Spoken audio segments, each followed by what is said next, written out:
चारही कॅन्डिडेटला एक शेवटचा प्रश्न मी विचारतो की येणाऱ्या जर हा कौल कोंडवेकरांनी तुम्हाला पुन्हा एकदा संधी दिली तर येणाऱ्या 100 दिवसात सर्व प्राथमिक कुठल्या कामाचा विकासासाठी तुम्ही प्राथमिक कार्य ट्रॅफिक उड्डाणपूल लाईट पाणी उड्डाणपूल कुठून तर कुठपर्यंत असेल आणि ते किती वर्षापर्यंत या ठिकाणी त्याचं नियोजन करण्यात येईल? आम्हाला सांगावंसं वाटतं की लुलानगरचा जो उड्डाणपूल झाला तो खूप अर्धवट झाला, म्हणजे त्याचा काही फारसा उपयोग झालेला नाही.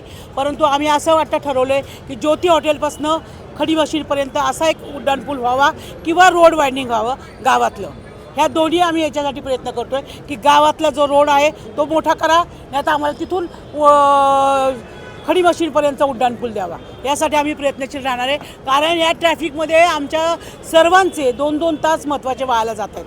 हाजी फेरोज, आता आपल्याशी एक शेवटचा शब्द आहे, तुम्ही थोडक्यात सांगा.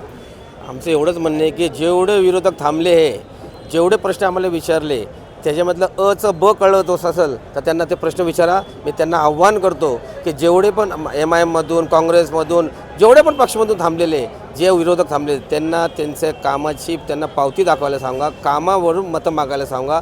तर आम्हाला तुमच्या माध्यमातून मी आव्हान करतो की त्यांचं काम त्यांना विचारून तुम्ही मतं मागा, हे आव्हान करतो.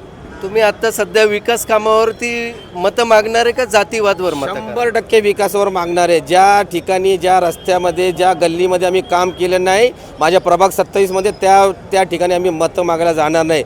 ज्या ठिकाणी आम्ही काम केले त्या ठिकाणी 100% आम्हाला मतं मिळतील, आम्ही तिथंच मतं मागणार.